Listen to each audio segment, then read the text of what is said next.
완로들을 따라 이어졌던 지난 여정. 우리는 어디에서 웃음과 행복을 찾고 있었던 것일까요?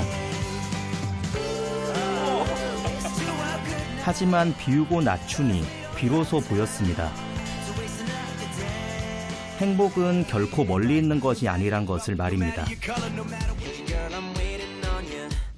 이번 여정엔 태국 속의 또 다른 태국, 란나 왕국을 찾아가 보려고 합니다. 이제는 역사 속 한 페이지가 되었지만 여전히 태국 북부를 상징하는 란나.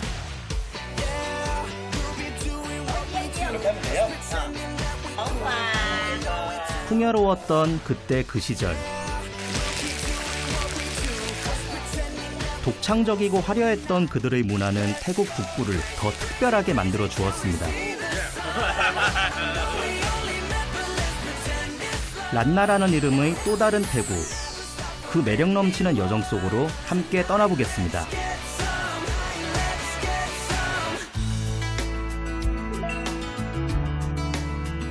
란나 스타일을 찾아가는 여정의 시작은 태국 북부를 대표하는 도시 치앙마이에서 시작합니다.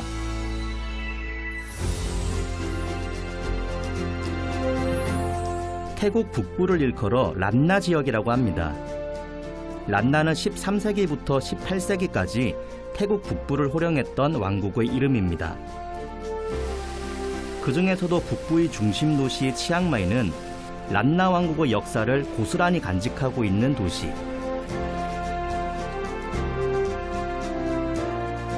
새로운 도시란 뜻의 치앙마이는 왕국의 두 번째 수도로 란나 왕국이 번성했던 16세기까지 그 역사를 함께했습니다.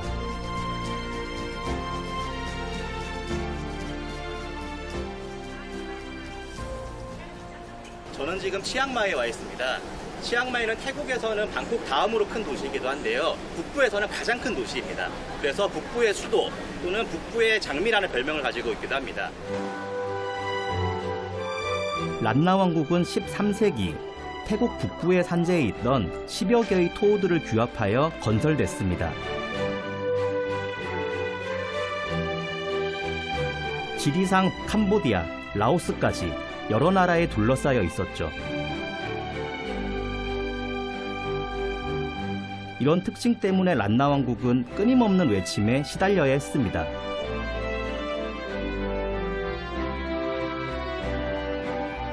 하지만 덕분에 다양한 문화를 받아들이게 되었고 란나 스타일은 다문화적 아름다움이라는 수식어를 얻게 됩니다.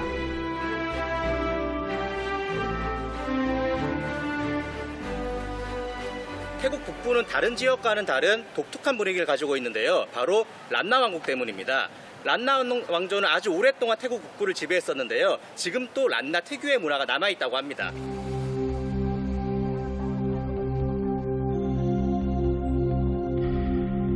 란나 왕국의 파유 왕이 자신의 아버지 유해를 모시기 위해 건설한 사원 왓프라싱. 전형적인 란나식 사원으로 란나 스타일을 진수를 엿보고 싶다면 이곳으로 와야 한다고 합니다.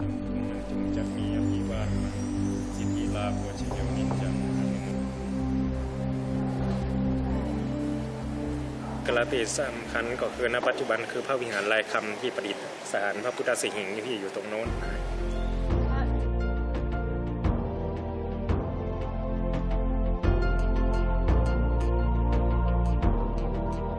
단아하지만 화려하고 다채롭지만 조화로운 란나 스타일을 한마디로 정의내리기가 참으로 어려웠습니다.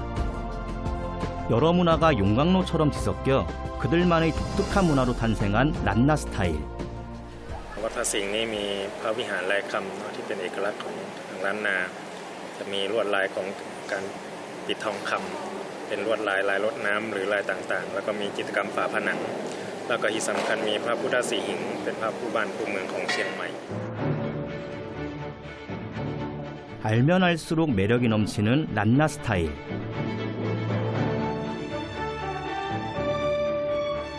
몇백 년이라는 시간을 뛰어넘어 란나 스타일은 여전히 북부 사람들의 삶과 문화에 영향을 미치고 있다고 합니다. 과연 우리는 또 어떤 란나 스타일을 만나게 될까요?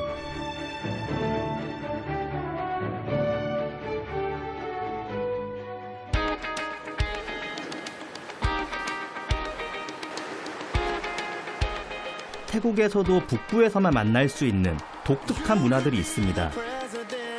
그것을 극명하게 보여주는 것이 바로 음식 문화입니다. 란나푸드, 북부 음식을 부르는 이름입니다. 지리적 역사적 특징 덕분에 고요하게 발전해온 북부의 음식 문화.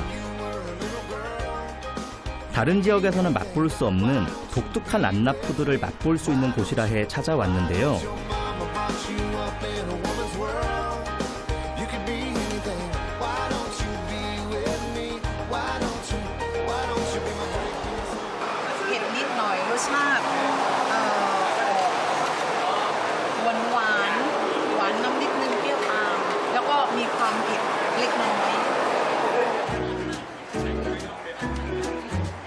저는 이 가게의 대표적인 란나푸드 두 가지를 주문해 보았습니다.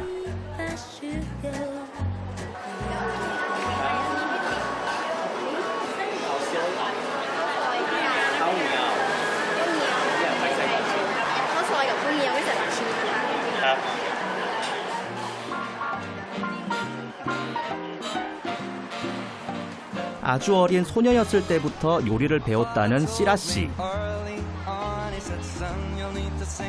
그녀는 그녀의 할머니에게 배운 그대로 북부 전통의 맛을 이어가고 있다고 하는데요. 과연 그녀의 손에서 빚어지는 란나푸드는 어떤 맛일까요?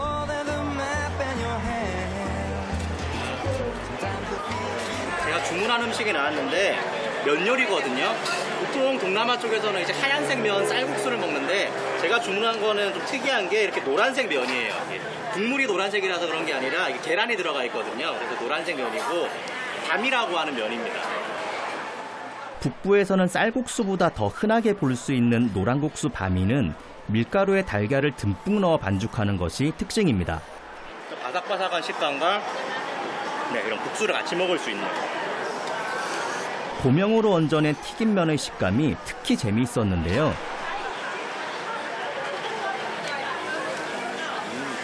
코코넛 향이 들어간 카레라고 할 수 있는데 카레 농도는 저희보다는 좀 센 것 같아요. 우리나라에서 먹는 즉석 카레의 약간 1.5배에서 2배 정도?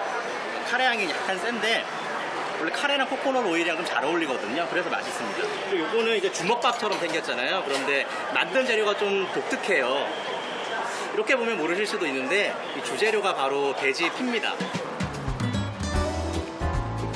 북부 요리 중에는 유독 돼지 피나 내장이 들어간 음식이 많습니다. 그래서 이 카오니아우도 여행객들 사이에서는 호불호가 조금 갈린다고 합니다.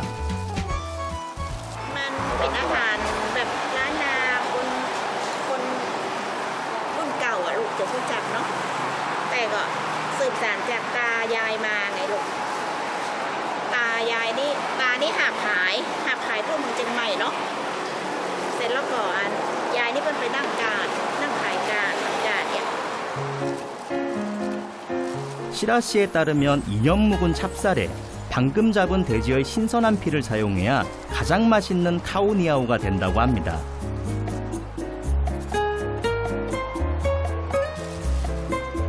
잘 버무린 찹쌀을 알맞은 크기로 빚어 바나나 잎에 싸서 쪄내면 완성.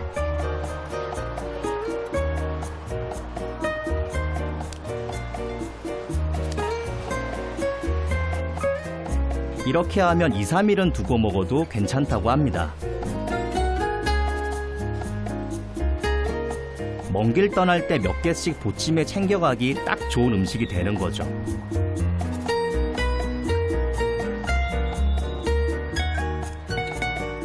카오니아우. 저는 개인적으로 호를 주고 싶은 맛이었습니다.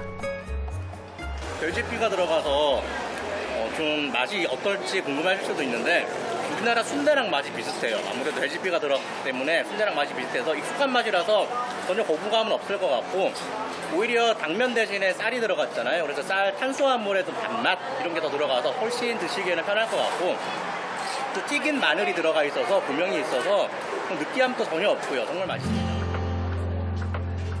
앞으로 태국 북부 여행 때 종종 제 비상식량이 되어줄 것 같은 예감이 들었습니다.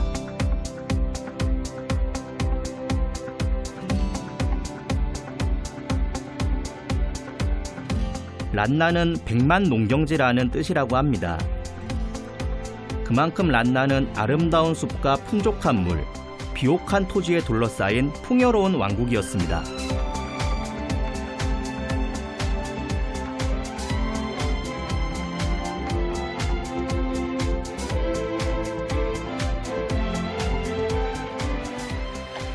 와, 진짜 어마어마하게 높은 폭포가 있네요.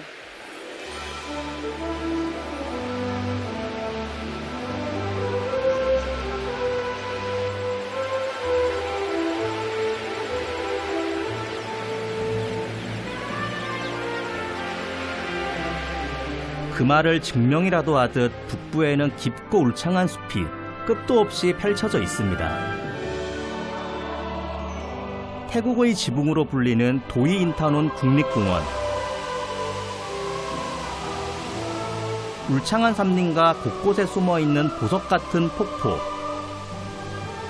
란나란 이름이 이곳만큼 어울리는 곳이 또 있을까요? 이제 폭포에 거의 다 온 것 같은데요. 분위기가 벌써 남달라요. 물소리도 크게 들리고 온시림이 온 것 같은데요. 도이인타논의 옛날 이름은 도이루앙이었습니다. 큰 산이라는 뜻입니다. 이름처럼 산은 정말 해발 800m의 나지막한 언덕부터 2500m가 넘는 거대한 봉우리들이 사이좋게 나란히 어깨동무를 하고 있었습니다.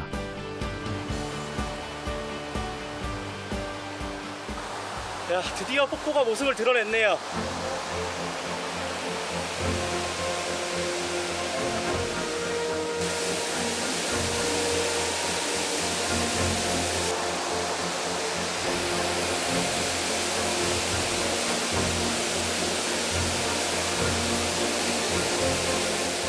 모든 근심과 걱정을 시원하게 씻어주는 물줄기.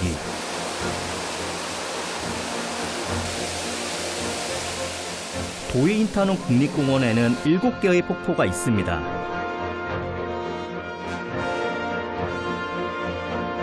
그중 시리분 폭포는 몽종마을 가는 길에 자리 잡은 거대한 폭포입니다. 목이 아플 정도로 고개를 뒤로 젖히고 봐도 한눈에 담기 어려운 규모의 폭포.